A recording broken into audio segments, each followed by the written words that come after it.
Any submissions yet, but okay, so I thought what I'd do actually is just give a very brief idea of the solutions to these three problems, not details at this point, because I think it'll break the flow of going forward. And then maybe this afternoon put something up on the wiki for people who are interested in looking in a more detailed way at the solution.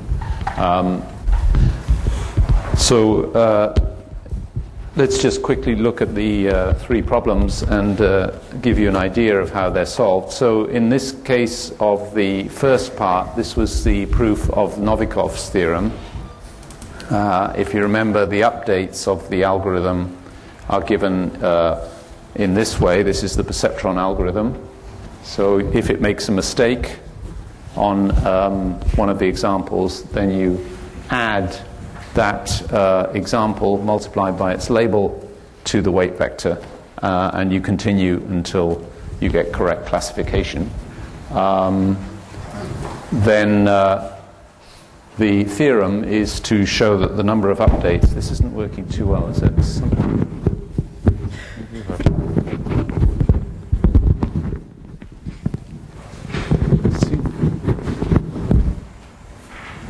Is that okay? Yeah, okay.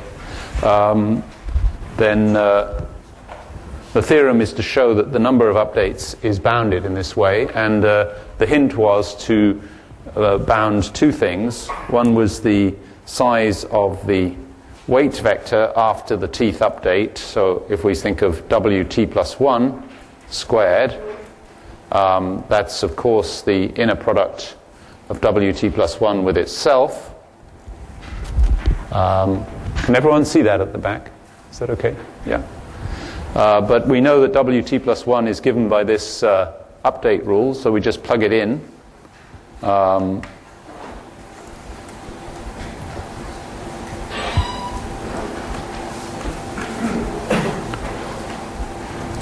We then use the linearity of the inner product to sort of compute the components of that, and the first component is wt inner product with itself, which is of course just the norm of wt squared. We then have the cross components, and we get 2 yi we can take out of the inner product wt comma xi, and then finally we get this one with itself, which the yi's are plus or minus 1, so they can, when squared, they're equal to 1. And so we just get the norm of xi squared. Now, because this example was misclassified, we note here that this first middle term here is actually less than or equal to 0. That was the condition under which we made the decision to update. And so this is less than or equal to just dropping that term, wt squared. And this one, of course, is, by our assumption, bounded by r squared. So this is plus r squared. So at each stage, the weight vector can increase by at most r squared, and so this is less than or equal to t plus 1 times r squared after t updates, after t plus 1 updates, since it started with the 0 weight vector. That was our assumption here. So that's the first inequality, and the second inequality is to bound the inner product with this w star of wt plus 1. And again, we use exactly the same technique. Plug in the update rule and see what happens. And we get, of course, the inner product at the previous stage, plus an extra bit, which is yi w star comma xi. But yi w star comma xi is actually the margin of the example yi xi with respect to this w star, which is the assumed example which has a margin of gamma. So that here we have it, yi w star xi is greater than or equal to gamma. So this is actually greater than or equal to W star, comma, WT plus gamma. So now, with those two inequalities, the contradiction comes from the fact that the weight vector is not increasing too much in size, but its inner product with W star is increasing all of the time, and those two facts are going to contradict each other at some point. In other words, there's going to be a point where there can't be any more updates, and just the way to... So, sorry, I just should say this is therefore greater than or equal to, since this started again at 0, again t plus 1 times gamma.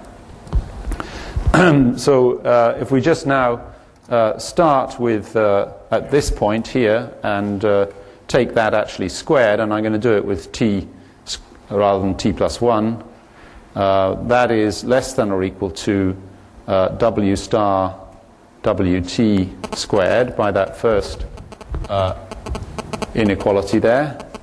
Then I'm going to use the Cauchy-Schwarz inequality, which makes this less than WT squared, because remember W star was norm 1.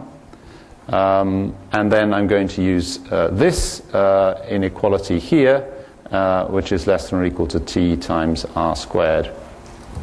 And there you have it. You just divide through by t and by gamma squared, and you have t less than or equal to r squared over gamma squared. So that gives you the bound on the number of updates of the perceptron algorithm. Okay, so that's the first. That'll be my mobile. I haven't switched off. Sorry. Thank you for reminding me. Okay. Give me a second.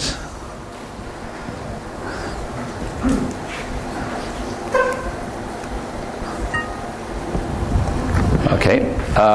So now to maybe the last problem. The second problem was the hardest. The last problem was this question of how many ways you can actually generate, how many different weight vectors you can generate with these sparse dual approximations, if you remember. Maybe I can just show it on quickly here.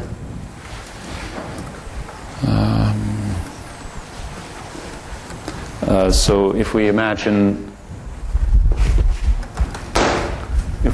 taking these sparse linear combinations where the alpha i's are integers, positive integers, and their sum is at most, or is equal to b.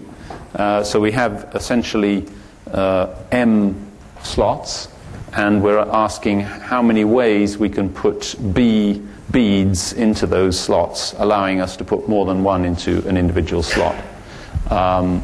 So this is just a combinatorial question. So let me just indicate a very simple way of viewing a solution to that. So essentially, if we view those m slots here as pigeonholes, and we're going to put some balls in.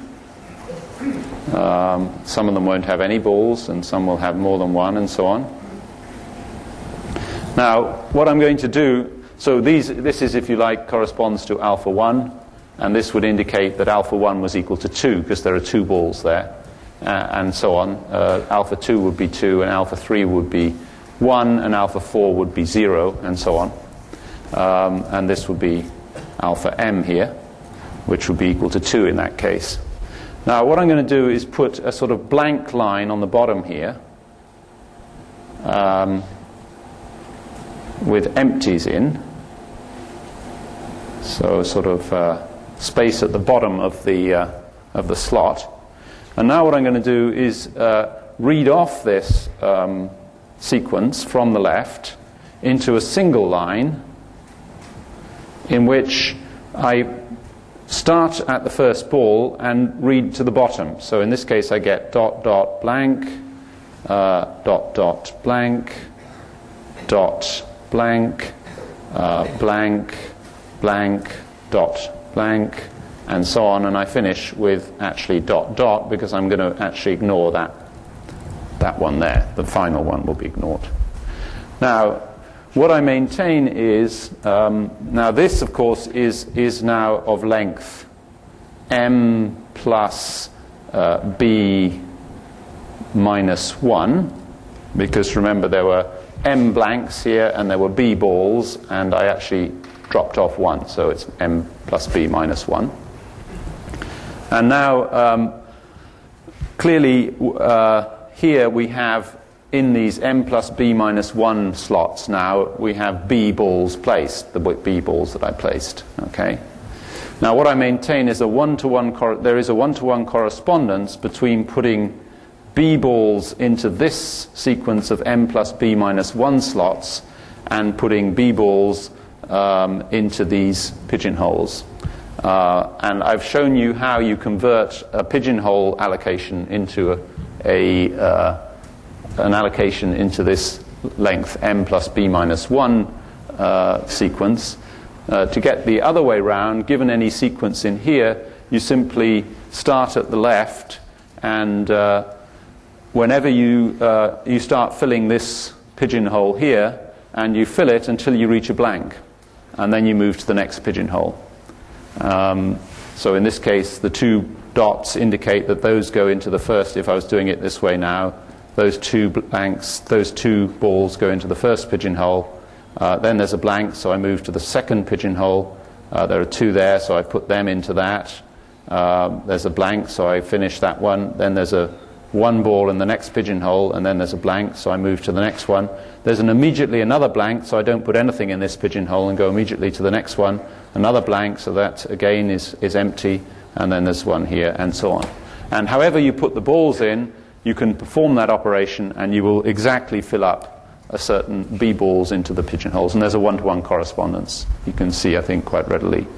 Now, the reason for doing that is it's now very easy to, the actual way of counting the number of ways of putting b balls into m plus b minus 1 slots is just a standard combinatorial m plus b minus 1 choose b.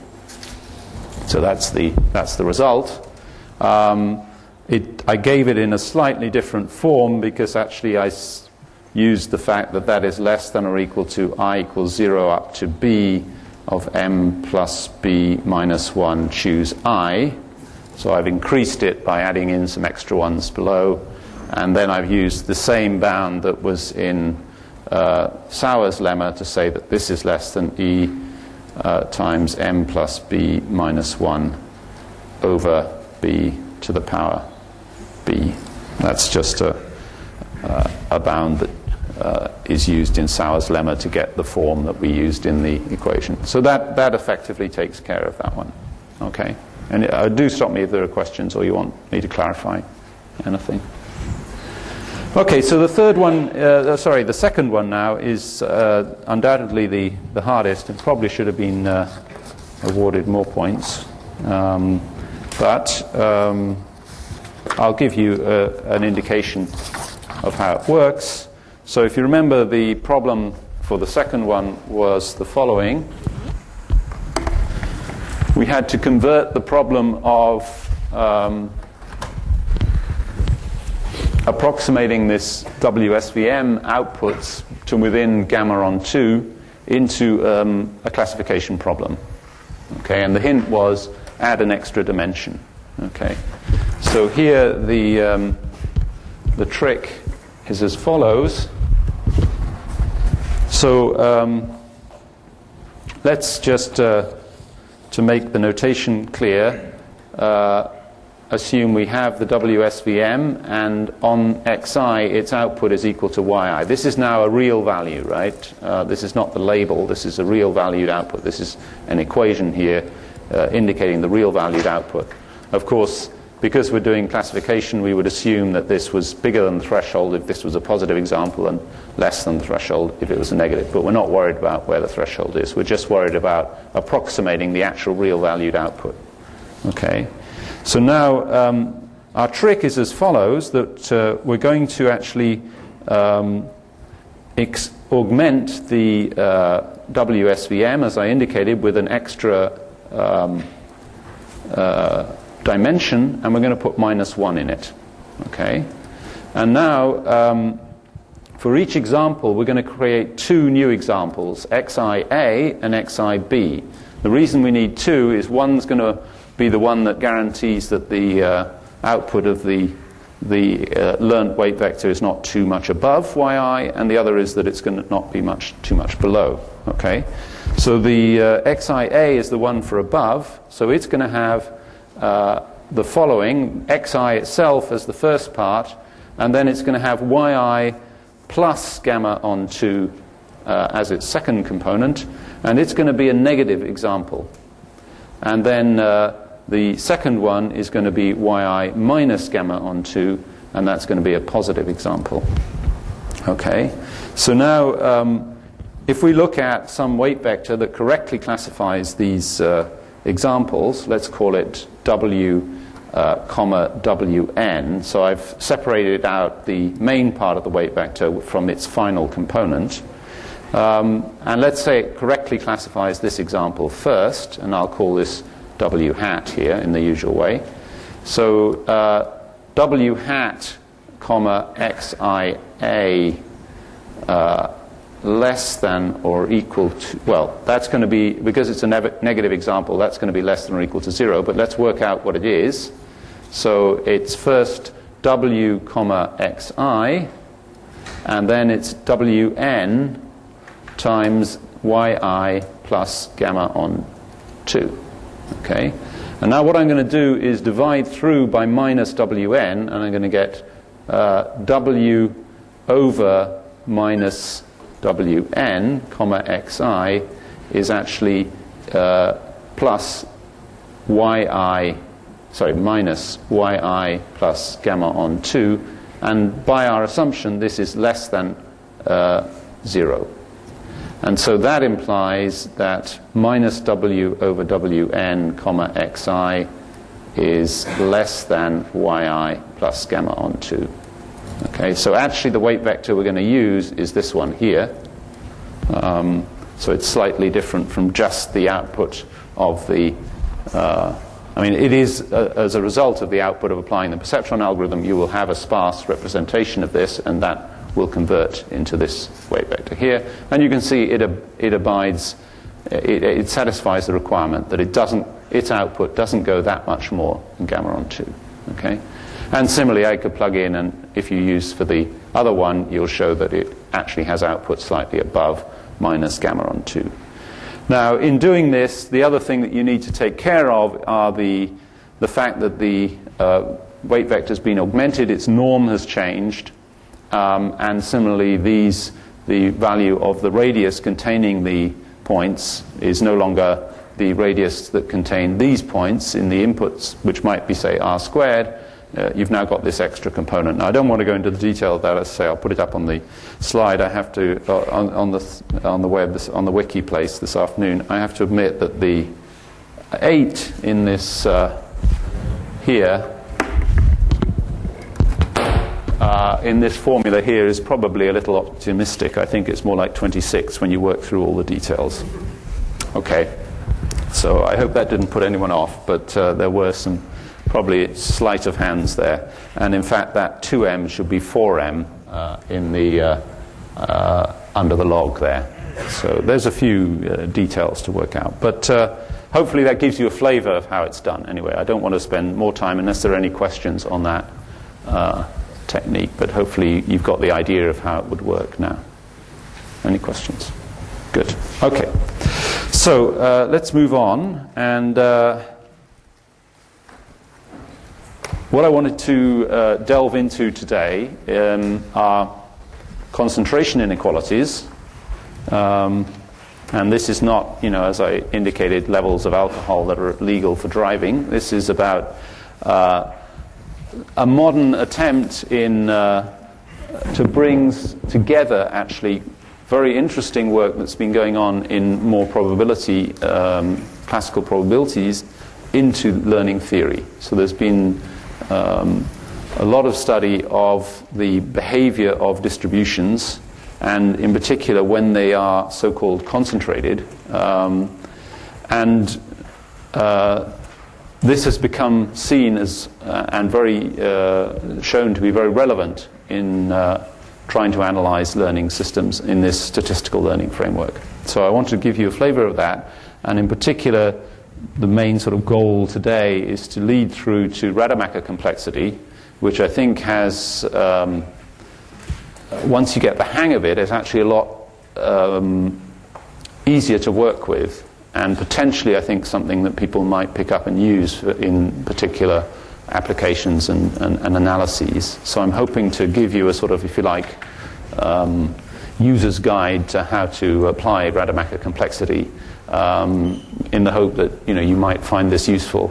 But I think also, as I believe some of the things we saw yesterday, I think you'll enjoy some of the ideas and the techniques that have been developed to apply these ideas in learning. So hopefully there'll be some fun to be had on the way, maybe some applications that you might make of this stuff later, and of course you'll get a few more words into your vocabulary that you can use at those cocktail parties. So okay, so if we're looking at statistical learning, it's concerned with reliability and stability of inferences made from a random sample. That's sort of where we started yesterday. And if you remember those distribution functions that I plotted when looking at the size of the sample for learning Parse and Windows, and how they sort of started very, very concentrated, very tight, and then as I took a smaller and smaller sample, they sort of got more and more sloppy in the way they behaved, and eventually, it became very unreliable to infer anything. And concentration is precisely that property of having a distribution that is concentrated, in the sense focused around the mean of that distribution. And as I said, they've been the subject of study for some time.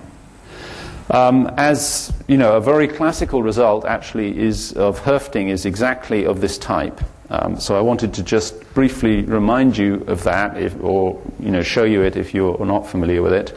And it leads very nicely into the sort of next, perhaps slightly more advanced concentration inequality that I'd like to show you. But here's Hoefting's result. It relates to the mean of a set of random variables, x1 up to xm, which are assumed to be independent, which I failed to put on this slide, but if you've got a pen, write independent on there. Basically, the assumption about the variables is really quite weak. All we assume is that they are bounded within a range AI to BI, each independent. They're different. There's not assumed to be the same, identical in that sense. So they're independent but not necessarily identical. And the inequality bounds the probability that a particular instantiation of this random variable Sm. So in order to compute Sm, we pick a random x1, a random x2 up to a random xm, we add them up and we divide by m and we get a value out. So imagine, one possibility would be you've got a sort of a one-dimensional input and you're just computing its mean. So you take an m-dimensional sample and compute the mean, and that's Sm for you. Okay, and what this is trying to do is compute the probability that mean in a particular instantiation is significantly different from its expected value. So in those plots I showed, if you remember, I had the mean as a little circle and then the distribution. So this is precisely computing the probability that you're going to have samples significantly deviated from that circle. And what this is saying is that the probability of that being greater than or equal to epsilon is less than or equal to some exponentially decaying function. And notice that the exponential decay depends on epsilon, so as epsilon goes away, we're going to get smaller and smaller values. M squared, now that M squared actually is a bit deceptive because there's a sum up to M on the bottom here. So if you imagine these all being the same, then you'll get this sum equal to M times some constant. One of the M's will cancel, but there'll still be an M on the top here. So as the sample size increases, it's going to shrink the range of that splay in the distribution, and it's going to become concentrated around that mean. Okay, so that's the sort of flavor that we're looking for: exponential decay away from the mean of a distribution. Yeah. Okay, so with that flavor, let's move to how concentration can help statistical learning theory. And the results come from what are known as concentration inequalities. So again, that's a really good phrase to use. Yeah, I've thought about the concentration inequalities, and I think we can do something here. So the main one that's most used is due to McDiarmid, and that's the only one I'm going to show you. There are many others, and names that you want to mention are Talleyrand. That's a good name to mention. But also Lugosi and others, Bousquet, of course, and so on. I'm sure Olivier will be mentioning more of this as well. Have very interesting results which can be applied in learning theory as well. What I mean is slightly stronger under certain conditions concentration inequalities. But this is, if you like, the sort of vanilla version, and is very useful, and in many applications is just what you need. Okay, so I want to try and really give you a flavor of this, so we'll go through it quite, it looks a bit of a mouthful when you see it like this, but it's really, I think you'll find quite acceptable. Firstly, note it's a very similar form to Hoefting. You've got the exponential decay here, you've got the mean and the particular instantiation, okay? The difference is that it's more general. It's not here the mean of the distribution. It's some function of these random variables. So that the random variables could be in any set A, and the function takes n of those examples and maps them into the reals. So it's some function, and you could imagine taking a sample and computing, I don't know, the generalization error of that sample or something. So, quite a complicated function of those examples. The function, so this is sort of, if you like, the sample estimate of that function. This is the expected value of that function. So again, would apply ideally to those diagrams I had, the mean and the sort of splay. And this would be one element in the splay, and this would be the mean. And you're asking, what is the probability that the splay bit is epsilon bigger than the expected value?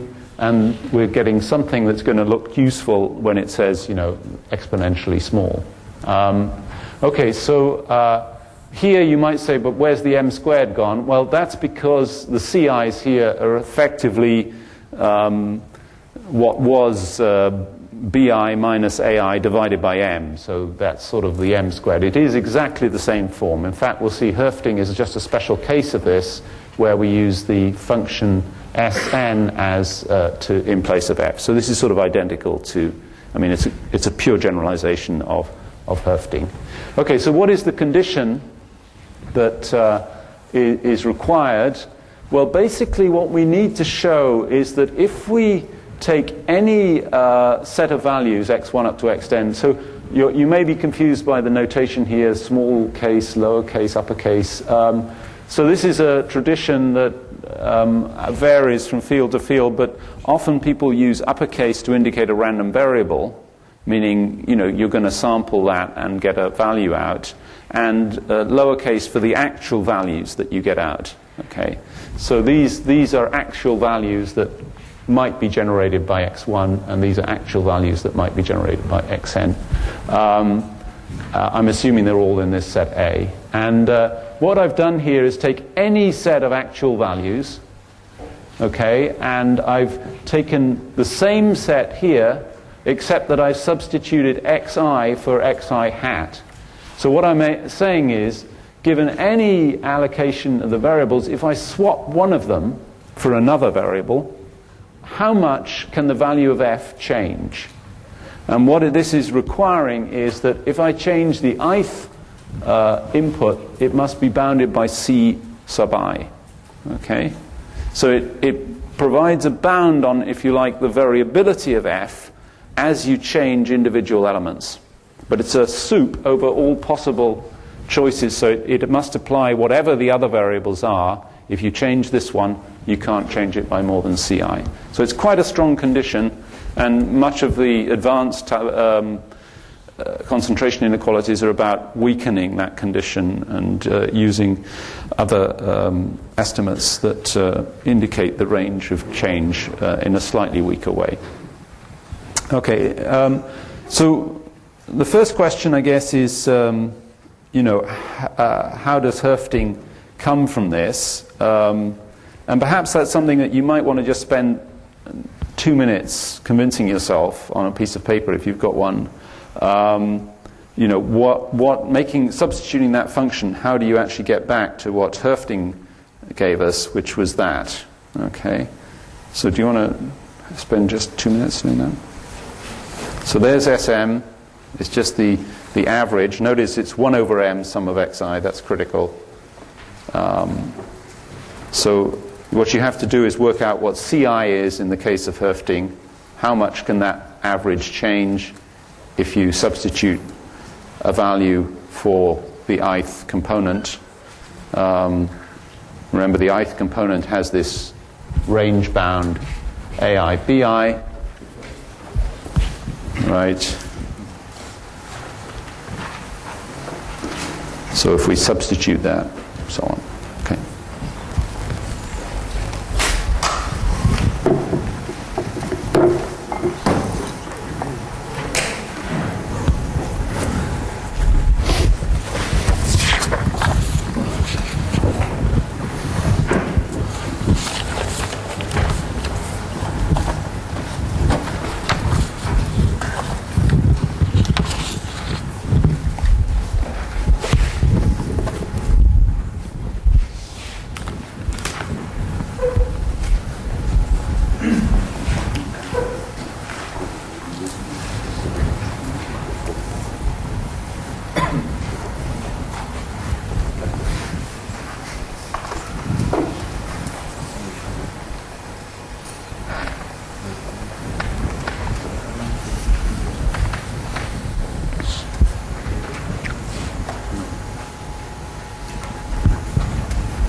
The f functions, you just replace f by minus f, and you can actually get both inequalities holding, so that you actually can bound it from both sides.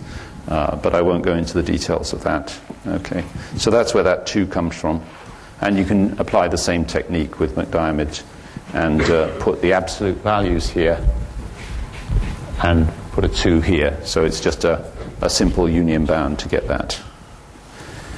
Okay, now the next thing I think is worth looking at briefly as well is inverting this. So if you imagine, we're getting sort of used to doing this now, whenever we have these sort of bounds on probabilities of things going wrong over samples. So notice I should emphasize again, if I look at this here, this actually is, in my old notation, p to the n. This is a sample probability here. It's the probability of a whole sample doing something. being less than this, well, we know what we always do with that. We set it equal to delta and we invert it, right? I mean, we just dab hands at that, so we just plug it in and do it. So if you plug that in equal to delta here, you do the usual thing, take logs, take the minus sign over, you get log 1 over delta, you get 2 epsilon squared, sum ci squared here, you bring over the sum ci squared, and divide by the 2, so you've got epsilon squared is sum ci squared over 2 log 1 over delta. And the only difference we've got here that we didn't have before is that it's epsilon squared, not epsilon. And that's where the square root comes from that I indicated in the, if you remember, the case of errors in the VC dimension case. So that corresponds to a square root entering in on the right-hand side here. There it is. Sum ci squared over 2 log 1 over delta. And we also bring over this, so you can then bound for the particular sample is less than the expected value of the function plus this sort of little term that involves log 1 over delta. And now we can, that applies now with probability 1 minus delta. So it's the usual idea. We bound the probability of things going wrong, you know, that we're too far away from the mean. And so with probability 1 minus delta, we're closer to the mean than that. Okay? So this is almost always the way in which one wants to use things in a learning context. Frequently, we, in our case, will be using a sample, in which case these will be identically distributed, and typically, therefore, the CI will be the same, and very frequently also it'll be something like C divided by N, where N is the number of examples.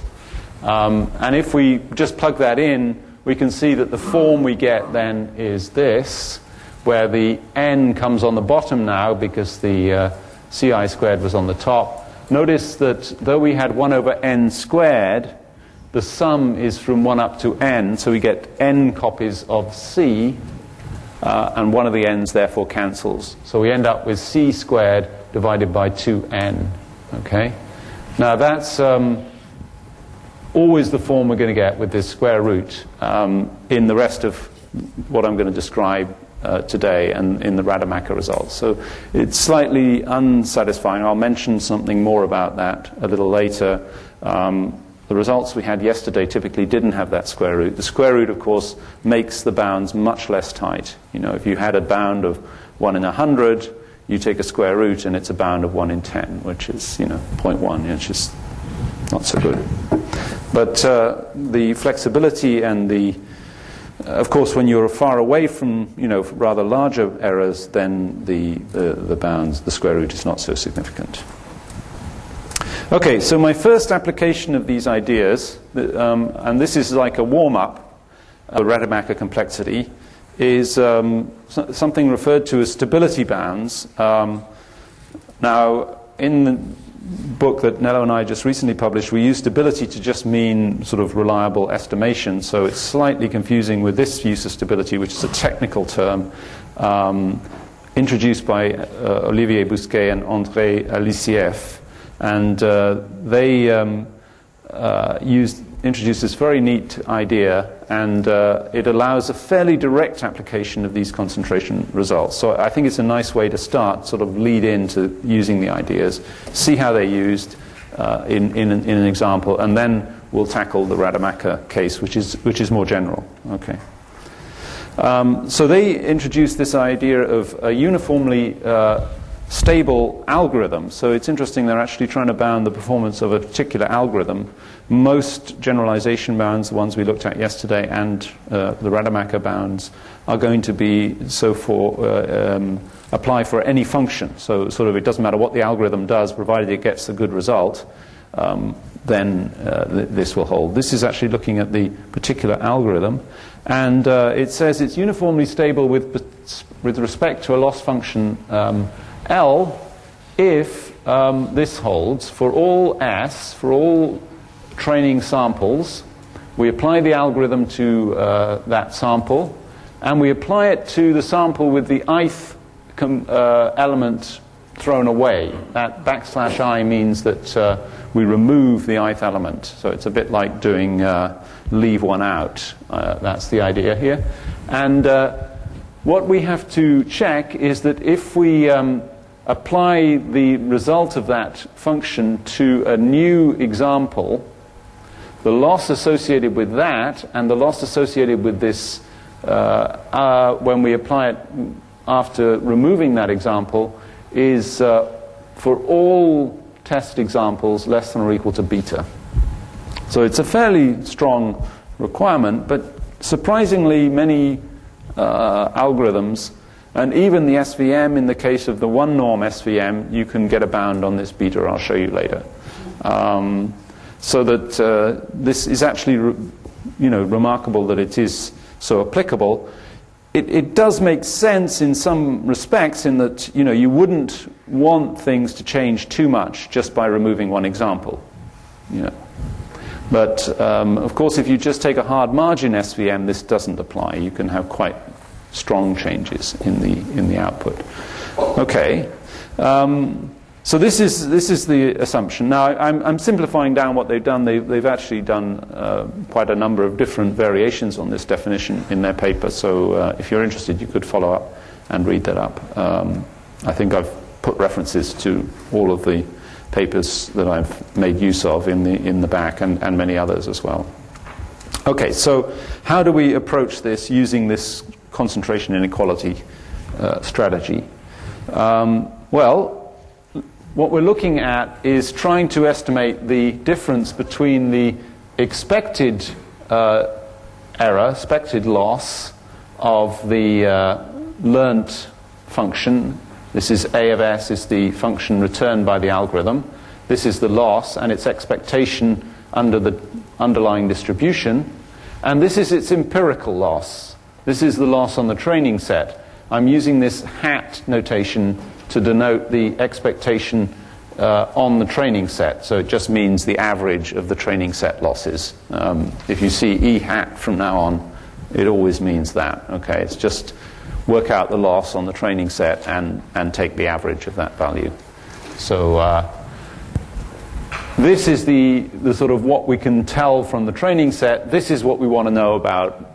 This is the true performance on unseen data. And so D of S is the difference between those two.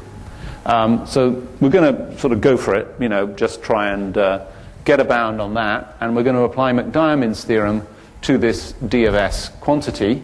But we're going to look first at how much this can change as a result of a substitution of one example. And we're then going to look at how much this can change from the substitution of a single example. So this, we're going to first treat this as, we're treating this as our f of s, right, in McDiarmid's theorem. But we're going to see how much this can change first, and then how much this can change, and then add the two together for the total amount of change. So, of course, maybe I'm jumping too quickly, but if you want to apply McDiarmid's theorem, the critical thing is to get a bound on this quantity here, right? So what we're trying to do is say, okay, this is D of S. This is D of S with one of the examples replaced by some other example. And what we want to try and do is find out how much it could change as a result of making that substitution. Okay. And what we're going to do is we're going to bound that in two stages, one for the first part of D of S and the other for the second part of D of S. So let's look at the first part. So here's the expected value minus the expected value with the ith example replaced by a new example. I'm denoting that again by superscript I.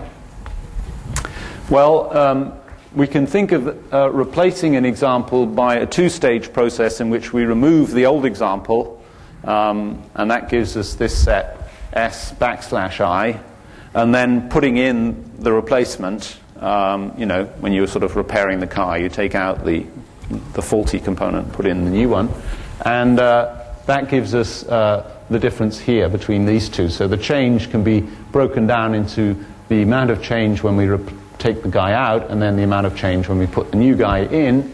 And of course, we can basically just, the definition of uniform stability that they used actually is just a bound on this change, right? Because it's an L infinity bound on the amount of change that you can make between any example, and this is the expectation of a random example, so obviously it's going to be smaller than beta, and similarly here, so it's 2 beta, right?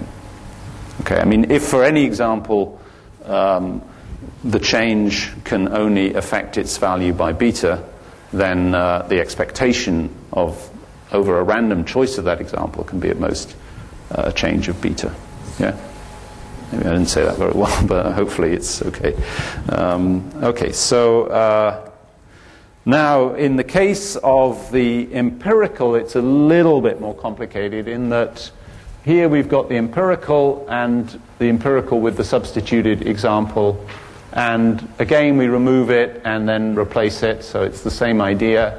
But and we get the 2 beta because again, you know, the amount of change here on the all of the other guys is at most 1 over m in this estimation. The only problem is that the one example that we removed will no longer be part of this estimation here. And so we essentially, this 1 over m comes from the fact that we've removed one example here and replaced it with a different one here, and we can estimate that sort of directly. Actually, as written, this probably isn't quite correct, but they have a nice trick to show that the actual replacement of that one example, since the loss function is bounded between 0 and 1, so you actually get a change at most 1 over m. Okay, I'm not going to give a super detailed account of this. Again, I'm trying to give you a flavor of how this application works. Okay, so now we've bounded how much the 2 parts of d of s can change. So we can now give a bound on how much d of s can change, and that is 4 beta plus 1 over m, right? The 2 parts, 2 beta plus 2 beta plus 1 over m. Right? Plug and play, right? What do we get? So remember C, this is C sub I, right? And so all we need to do is to plug in that C of I. Oh God, I've gone over time, haven't I? Shit. Okay, so, right. We'll come back to this. Take a break. Okay, we'll start again at 10 past.